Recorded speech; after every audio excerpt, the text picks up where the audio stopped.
Hi குட்டீஸ், வாங்க கதை கேட்கலாம். இன்னைக்கு நாம் பார்க்க போகிற கதையோட பேர் காகமும் அன்னப்பறவையும்.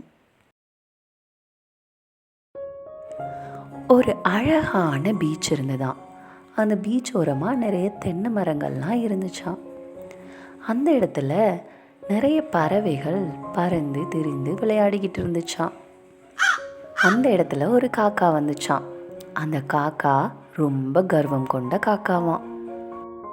அந்த காக்கா நினச்சிச்சான், தன்னை போல் வேறு எந்த பறவையாலையும் வேகமாகவும் மிக தொலைவான தூரத்துக்கும் பறக்கவே முடியாது அப்படின்னு நினச்சிக்கிட்டு இருந்துச்சான். அதே இடத்துக்கு ஒரு அன்னப்பறவையும் பறந்து வந்துச்சான்.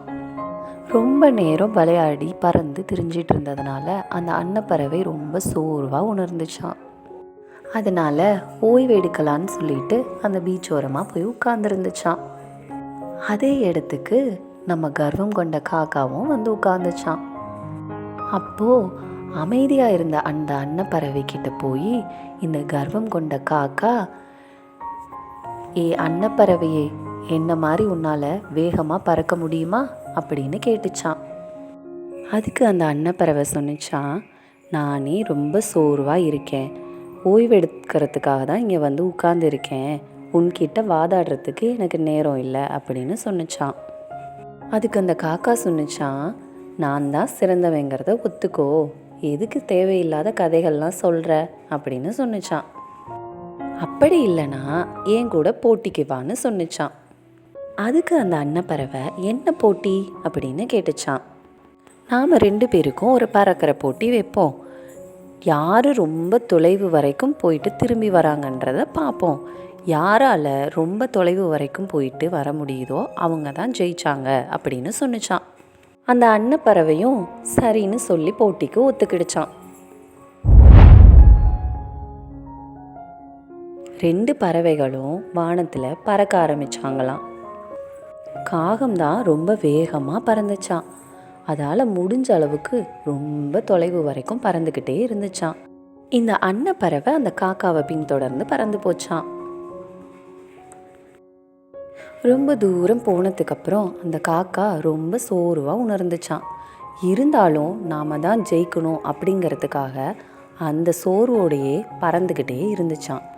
ஒரு இடத்துல போயிட்டு அதால் இதுக்கு மேலே நம்மளால் பறக்கவே முடியாதுங்கிறத உணர்ந்துச்சான். அப்போது கீழே குனிஞ்சு பார்க்கும்போது நடு கடல் வழியில் இருக்கிறத அது பார்த்துச்சு.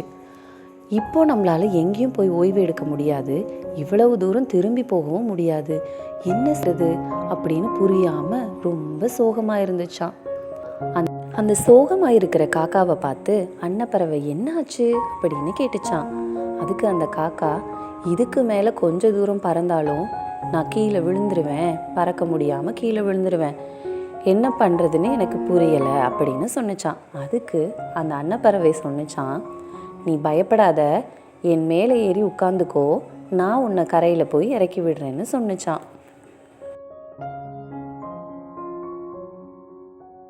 அதுக்கப்புறம் அந்த காக்காவும் அந்த அன்னப்பறவை மேலே உட்காந்துருந்துச்சான். அந்த அன்னப்பறவை அந்த காக்காவை ரொம்ப பத்திரமா கொண்டு போய் கரையில் இறக்கி விட்டுருச்சான். அப்போது அந்த காக்கா, நம்ம எவ்வளவு கர்வமாக பேசினோம், அப்படி இருந்தோம் இந்த அன்னப்பறவை தானே நம்மளுக்கு உதவி செஞ்சிச்சு, நம்ம கர்வம் நம்மளுக்கு உதவி செய்யலையே அப்படிங்கிறத அது உணர்ந்துச்சான். அதுக்கப்புறம் 2 பேரும் நல்ல ஃப்ரெண்ட்ஸ் ஆயிட்டாங்களாம். அந்த காகத்தோட கர்வமும் குறைஞ்சிச்சான். அதுக்கப்புறத்துலேருந்து அந்த காகம் யார்கிட்டையும் ரொம்ப கர்வமாக பேசுகிறதே இல்லையா.